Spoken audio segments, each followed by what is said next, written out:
श्री सद्गुरुदेव परमात्मने नमः। श्री रामचंद्राय नमः। आप श्री सद्गुरुदेव की सन्निधि में हैं। कुमुदिनी बेन पंजवाणी द्वारा रचित ग्रंथ श्री गुरुदेव की सन्निधि में इसके भाग 3 से साधना और अभ्यास के अंतर्गत अब यह 5वां विषय और गुरुदेव का उपदेश है। सो सुनिए। तारीख 25/4/56 को कहा गया था। गुरुदेव ने कहा, मन को वश में करने का नाम है योग। श्री गुरुदेव ने केशु भाई शेठ तथा कई भाई बहनों को श्री गुरु मंत्र दीक्षा प्रदान की है। सन 56 से श्री तारा नेत्रदान यज्ञ के प्रत्येक शिविर में तथा प्रत्येक परमार्थ कार्य में श्री गुरुदेव हमेशा केशु भाई को प्रधान जिम्मेदारी सौंपते रहे। सन 68 में सद्गुरु सेवा संघ ट्रस्ट को निर्माण करके श्री गुरुदेव ने अपने अनन्य प्रेमी और एकनिष्ठ शिष्य केशु भाई शेठ को उसी समय से ट्रस्ट के एग्जीक्यूटिव ट्रस्टी के पद पर नियुक्त किया। तब से केशु भाई ने मानव सेवा व परमार्थ कार्य में अपना जीवन समर्पित कर दिया। दीक्षा प्रदान विधि संपन्न करके आसन से उठते ही श्री गुरुदेव ने कहा, रहो नाम श्वास श्वास साधु अतिशय भावे, छुटे गो भव अनायास रू राम रूप पावे। मां के यहां भोजन के पश्चात श्री गुरुदेव विराजे हैं। उसी वक्त जमुनादास भाई, केशु भाई आदि कई भाई बहनों को अपने साथ में लेकर आए। श्री गुरुदेव ने कहा, केशु भाई प्रणाम कर रहे हैं। उसकी पीठ को श्री वरदत्त हस्त से थापते हुए, अब प्रसन्न हो ना, दीक्षा प्राप्त हो गई ना, अब तुम उसे संभालना, मैं तुम्हें संभालूंगा। देखो, पंचशील में ज्ञान योग, कर्म योग और भक्ति योग का आचरण अनायास हो जाता है। पंचशील गिनो। पहला, असत्य नहीं बोलना। दूसरा, चोरी नहीं करना। तीसरा, जीवों की हिंसा नहीं करना। दुराचार व व्यभिचार नहीं करना। और 5वां, शराब, अफीम, गांजा, तंबाकू आदि का सेवन नहीं करना। जुआ सट्टा नहीं खेलना, अर्थात दुर्व्यसन नहीं होना। मन का कार्य है इंद्रियों के द्वारा जो संस्कार अर्थात छाप पड़ती है उनको संचित करना। मन में उच्च तथा नीचा दोनों स्तर है। बुद्धि मन की कार्य विशेष संज्ञा है। मन सर्वथा अधम नहीं होता, सर्वथा उत्कृष्ट भी नहीं होता। उच्च मन सद्बुद्धि रखता है, विवेक जागृत रखता है और बुद्धि विवेक से जीवन व्यवहार चलता है। नीचा मन रागादिक वैर मात्सर्य से जीवन व्यवहार चलाता है। ऐसे नीचा व निरंकुश मन से दुख व आपत्ति की परंपरा उदय होती है। मन को वश में करना, उसका नाम है योग।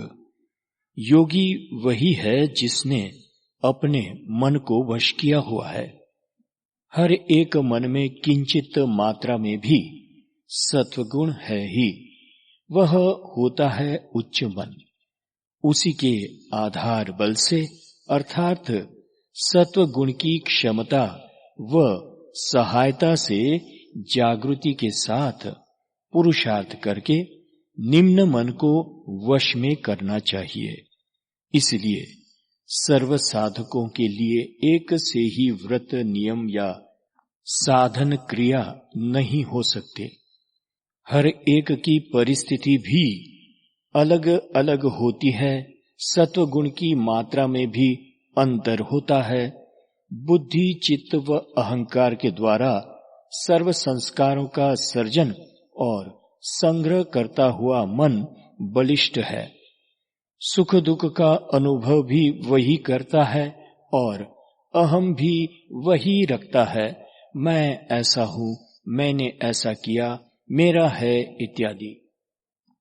क्रोध, ईर्ष्या, राग, द्वेष आदि मनुष्य के अहम का प्रत्यक्ष दर्शन है। तर्क वितर्क, चर्चा विचारणा, सलाह, समीक्षा, विनय, विवेक, नीति, न्याय आदि मनुष्य की बुद्धि का प्रत्यक्ष दर्शन है। इसलिए सत्कर्म, सद्भावना आदि सद्बुद्धि का और दुष्कर्म, दुर्भावना आदि कुबुद्धि का प्रत्यक्ष दर्शन है। मन को शुद्ध करने के लिए एक ही लक्ष्य में केंद्रित करना, संकल्प विकल्प को बंद करना, मन की जटिल ग्रंथियों का पृथक्करण करना भी तो बहुत ही जटिल कार्य है, बहुत कठिनता से ही हो पाता है। अनेक जन्मों के अनेक प्राणी पदार्थों और स्वजनों से प्राप्त आघात प्रत्याघात, राग द्वेष और सुख दुखों के संचित सूक्ष्माति सूक्ष्म संस्कारों के समूह जो है, उसी का नाम ही तो मन है ना। तो करना क्या चाहिए? इस प्रश्न का उत्तर है कि मन को निम्न स्तर पर मत जाने दो, जागृत रहो, बराबर देखते रहना, विवेक विचार से तत्काल सावधान हो जाना और फौरन रोक लगाना, तो मन पुनः ऊपर निश्चित उठ आएगा। देखो, सत्वगुण से रज व तम बहुधा अधिक होते हैं, इसलिए मन को नीचे की ओर खींचने वाली वृत्तियां ज्यादा और प्रबल भी होती है, क्योंकि नीचे की ओर खींचने वाली वृत्तियां और प्रवाह सहज रूप से है ही। वृत्तियां सार असार के विवेकों को आवृत कर देती हैं, इसलिए खूब जागृति के साथ मन को ऊंचे स्तर पर ठहराने की आदत डालना। नीचे जाने लगे उसी वक्त उसे रोक दो। यादशी भावना तादशी सिद्धि, जैसी इच्छा तैसी क्रिया, तैसी आदत तैसी बुद्धि। राग द्वेष, खल स्वभाव, दुर्जनता, वैर मात्सर्य इत्यादि अनादि है। ऐसा ही देखने में आता है। मृग घास से, मछली जल से और सुपात्र सज्जन संतोष से जीवन यापन करते हैं, किसी को कुछ हानि नहीं पहुंचाते, निरुपद्रवी है। फिर भी शिकारी लोग मृग व मछली के और दुर्जन लोग सज्जनों के शत्रु बनते हैं। पराया होने पर भी जो हितकारी होते हैं तो वह सगा भाई है, परंतु सगा भाई यदि अहित करने वाला है तो वह पराया है।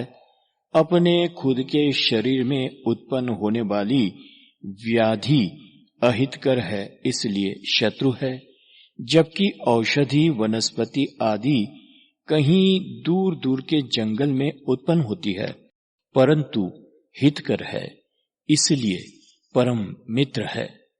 जिस प्रकार के कर्म किए जाते हैं उसके अनुसार मनुष्य की गति होती है। साधक अर्थात जागृत मनुष्य को इसलिए किसी भी निंदित, अनीति, अधर्मपूर्ण कर्म में प्रवृत्त नहीं होना चाहिए। अधर्म, अनीति, अन्याय भूल से हो जाए तो प्रायश्चित करना चाहिए। भगवान नाम जाप सर्वश्रेष्ठ प्रायश्चित है, परंतु वह तभी यथार्थ प्रमाणित होता है जबकि मनुष्य की सदाचार निष्ठा, कर्तव्य निष्ठा और आज्ञा पालन की अनन्य निष्ठा बराबर अक्षुण्ण रहे, अखंडित रहे। तब फिर मनुष्य को अलौकिक संतोष व पूर्णत्व प्राप्त होगा ही। यह जीव जब मनुष्य के रूप में अभिव्यक्त होकर भगवत साक्षात्कार के लिए साधन में प्रवृत्त होता है, तब उस जीव के लिए मनुष्य देह की प्राप्ति का सबसे श्रेष्ठ लाभ प्राप्त होता है। कारण कि इस उत्कृष्ट साधना की क्षमता केवल मानव जीवन में है। दृढ़ संकल्प के साथ यदि सही पुरुषार्थ है तो सैकड़ों जीवन की समस्याओं का समाधान इसी एक ही जीवन में निश्चित हो जाता है, जिसकी बात पर केवल विश्वास ही नहीं परंतु उससे निश्चल अनुराग भी सहज हो जाए, ऐसे सद्गुरु या साधक का अनुसरण किए बिना श्रद्धा का अलौकिक बल उद्भव नहीं होता। ऐसे सद्गुरु या साधक का, ऐसे कहते हैं गुरुदेव, ऐसे सद्गुरु या साधक का अनुसरण किए बिना श्रद्धा का अलौकिक बल उद्भव नहीं होता।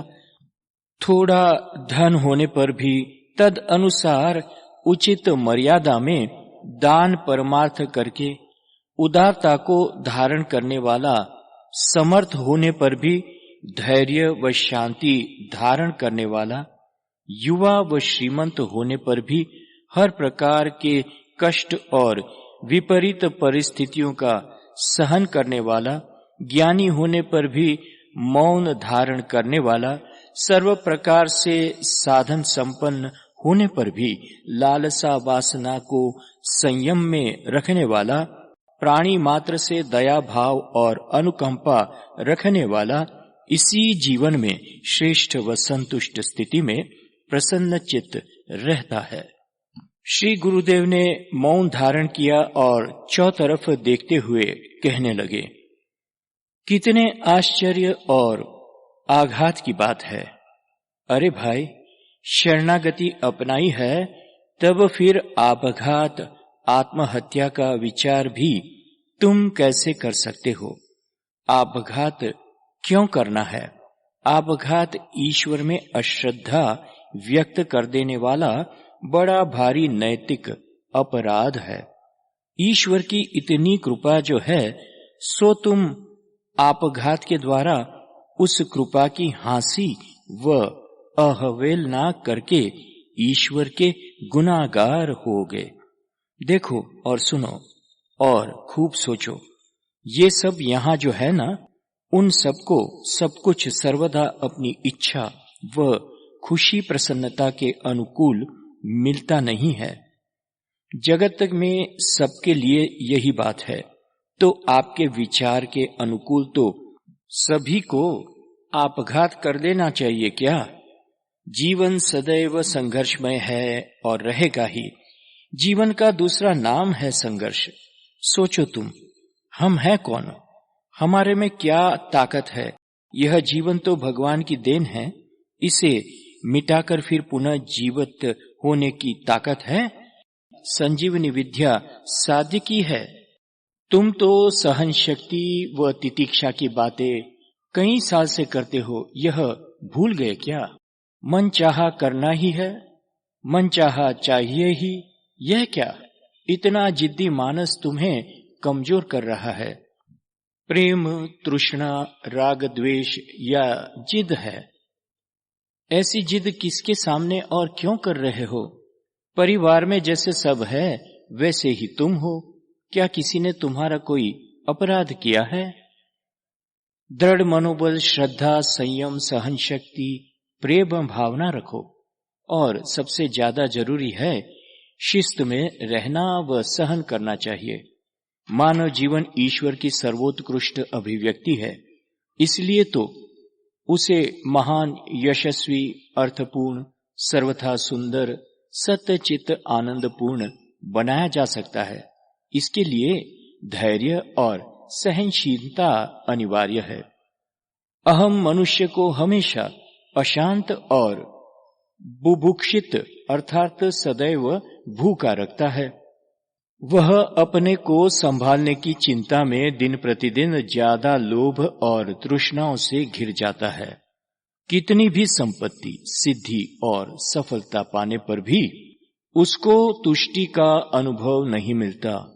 बल्कि अधिकाधिक कामनाएं उसको अधिकाधिक अशांत व पीड़ित करती रहती है। उसको हमेशा अपने स्वार्थ और वासना पूर्ति की चिंता रहती है।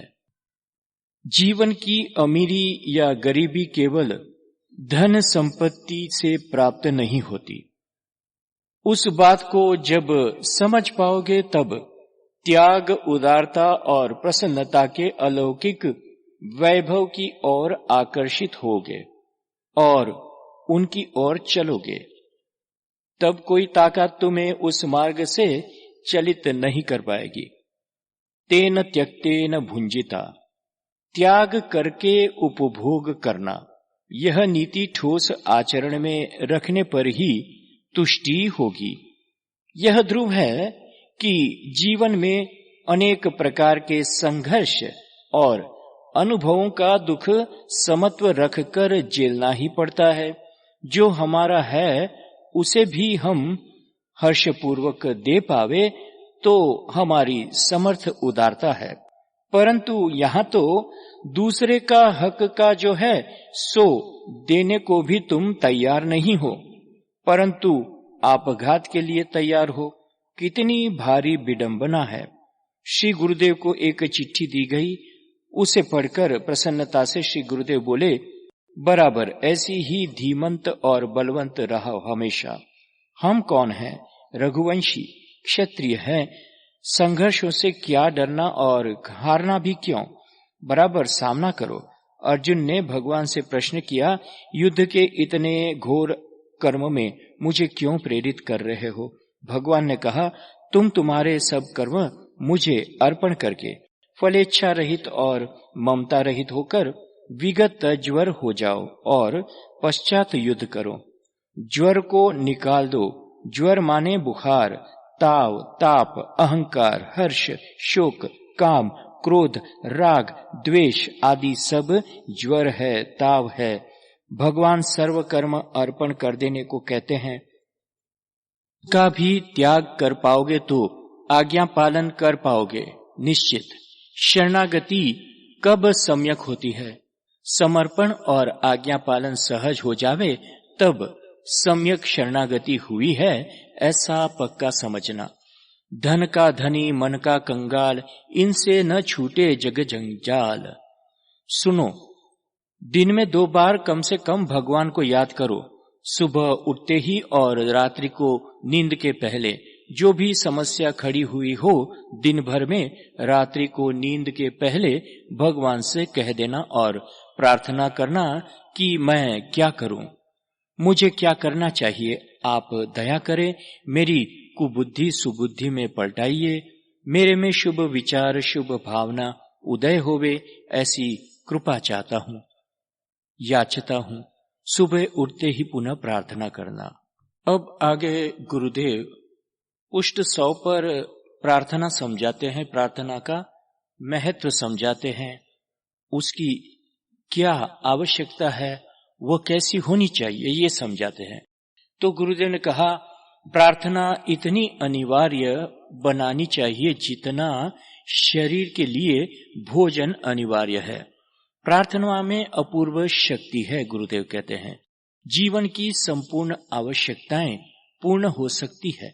इसके सैकड़ों उदाहरण मिलते हैं जो यह कहते हैं कि हमारा समग्र जीवन प्रार्थनामय ही बन गया है और हमको नियमित समय पर बैठकर व एकांत में बैठकर भजन प्रार्थना करने की कोई आवश्यकता नहीं। यह दुष्टता मात्र है। हमको ऐसी मूर्खता नहीं करनी चाहिए, कारण अपनी तो गणना ही क्या है, परंच जिन महान पुरुषों की वृत्ति निरंतर ब्रह्माकार रही थी, वे भी हमारे वास्ते निश्चित समय पर प्रार्थना अवश्य करते थे। जैसे कि गौड़पादाचार्य, श्री शंकराचार्य भगवान, श्री उदाताचार्य आदि प्रतिदिन भक्ति भाव से अर्चन तक करते थे और जगत कल्याण चाहते थे। ऐसी हरि करत दास पर प्रीति, निज प्रभुता बिसारी, जन के बस होत सदा यह रीति। विनय 98। शरणद प्रभु अत्यंत दयालु है, वे सदैव तुम्हें देख रहे हैं, सुन रहे हैं और प्रतीक्षा में रहते हैं कि कब तुम उन्हें अपने हृदय मंदिर में सुसज्जित सुंदर आसन पर विराजने की प्रार्थना करेंगे। मंदिर शुद्ध, पवित्र, साफ करो। आसन भी उनके योग्य होना चाहिए ना। खूब सचेत रहो कि मंदिर में बुरे कर्म, विचार व भाव का मल न रहने पावे और न जाने पावे। इसके लिए भी उन्हीं दयालु की सहाय व सामर्थ्य उन्हीं से मांगो, प्रार्थना करो। चित्त शुद्धि व सत्कर्म की समझ, प्रेरणा और दृढ़ता प्राप्त करने के लिए प्रार्थना, स्वाध्याय, कथा श्रवण, सत्संग, मनन, नाम स्मरण और जाप, कीर्तन आदि किया जाता है। इसलिए सुबह शाम नियम पूर्वक यह करना चाहिए ताकि दिन के प्रारंभ व अंत में यह हमारा मार्गदर्शक बना रहे। हमें याद दिलाते रहेंगे कि तुमने प्रार्थना, स्वाध्याय या सत्संग में क्या कहा था, सुना है, वैसा आचरण करो। निद्रा के पूर्व आत्मनिरीक्षण करना, भगवान की प्रार्थना करना, हे प्रभु आपके बल से मुझे समर्थ बनाओ ताकि मैं अशुभ क्रियाकर्म से दूर रह पाऊं। प्रार्थना से हम अपनी हार्दिक भावनाएं एकत्रित करते हुए उनको शुभ दिव्य बनाते हुए अपने को ऊर्ध्वगामी बनाने की आकांक्षा को पुष्ट करते हुए भगवान से कहते हैं कि हे दीन दयालु, हमें बल दो, सहारा दो, प्रकाश दो। हर एक स्थिति व संकट में सदा सर्वदा साथ रहता है और सहायक भी होता है। ऐसा सर्वसमर्थ, सर्वव्यापक परम तत्व है और है ही। ऐसी अडिग भाव निष्ठा से प्रार्थना होनी चाहिए।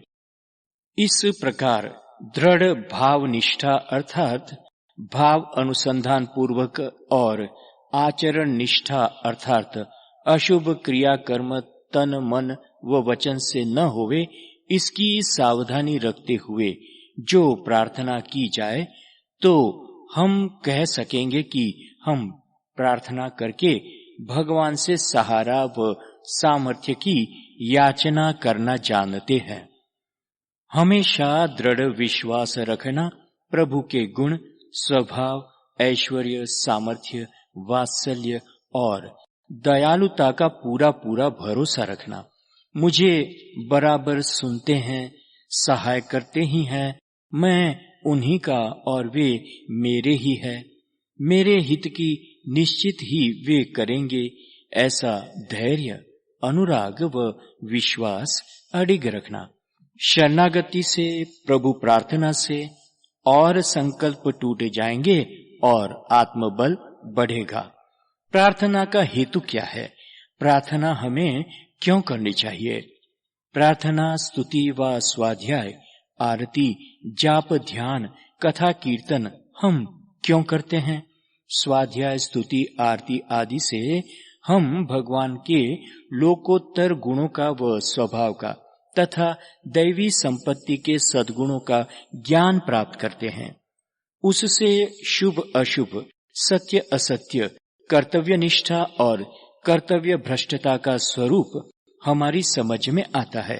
इसलिए अर्थ अनुसंधान के साथ स्वाध्याय आदि करना चाहिए ताकि ये हमारे मार्गदर्शक बने रहें, हमारी समझ में बने रहें। केवल ज्ञात कर लेना, सुन लेना या कह देना, यह न ज्ञान है, न भक्ति है और न योग है। ज्ञान, भक्ति और योग तो वही है जो जाने सुने व कहे हुए का ठोस आचरण किया जाता है। इस तरह प्रार्थना तभी फलित है जब हम भाव अनुसंधान और सत्य निष्ठा के साथ करते हैं, सच्चे तन व मन से करते हैं। सच्ची प्रार्थना इसलिए केवल तभी होती है जब किए हुए स्वाध्याय के व दैवी संपत्ति के गुणों को हम अपने जीवन व्यवहार में श्रद्धा और सम्मान पूर्वक आधान करते हैं। आचरण में वही परम तत्व है जो हमारे में आत्म रूप से रहा है। इस सत्य को हमारी बुद्धि में स्थिर रखना चाहिए। हमारी बुद्धि सत्य प्रधान, शुद्ध होवे, समत्व युक्त होवे और सत्य की ओर हमेशा उत्साहित रहे, शुभ वृत्तियों वाली रहे, अशुभ वृत्तियों को कमजोर करती हुई निशेष करे। इसलिए हम प्रार्थना करते हैं। भगवान का अर्थात परम तत्व को सतत स्मरण में रखते हुए हमें हमारे सत्व को, हमारे अस्तित्व को उच्च स्तर पर ले जाने का है। प्रार्थना और जप और ध्यान आदि का हेतु यही है। भगवान को सतत साथ में रखना, भगवान के होकर रहना, भगवान के प्रेमी भक्त बने रहना। कथनी मीठी खांड सी, करनी विष की होए, कथनी तजी करनी करे, विष से अमृत होए। माधव असी तुम्हारी यह माया, करी उपाय पची मरिय, तरिय नहीं जब लगी करहू न दया। सुनिय झुनिय समुझिय समुझाइय, दशा हृदय नहीं आवे। विनय पद 116। स्वयं अपनी स्थिति न हो तो ऐसा थोथे पंडित्य, कर्म, उपदेश, कथा, कीर्तन से क्या लाभ हो सकता है। हमारे क्रोध, उद्वेग, झुंझुलाहट, गई बीती का डंक, मान अपमान, अहंकार तो हमें पीड़ित और क्षुब्ध कर रहे हैं। हाथों में लड्डू आ जाने पर भी भूख के उद्वेग व कष्टों को भोगते रहने वाले को क्या कहेंगे। निर्मल मन जन सो मही पावा, मानस जी। तत्स्वयं योग संसिद्ध काले नात्मनि विंदति। गीता अध्याय 4 श्लोक 38। वह परम तत्व का साक्षात्कार कर्मयोग द्वारा शुद्ध किए हुए अपने चित्त में मनुष्य को होता है। अब इस तरह गुरुदेव ने प्रार्थना का हमें औचित्य और प्रार्थना का महत्व समझाया और किस तरह से प्रार्थना करनी है और उसके लिए कैसा स्वभाव और सदाचार ग्रहण करना है, धारण करना है, यह सब समझाया। आप लोग इसे पुनः पुनः सुनिए। और अब अगले बार श्री सद्गुरुदेव परमात्मने नमः। श्री रामचंद्राय नमः। हरि ओम तत्सत। हरि ओम तत्सत। हरि ओम तत्सत। ओम शांति शांति शांति।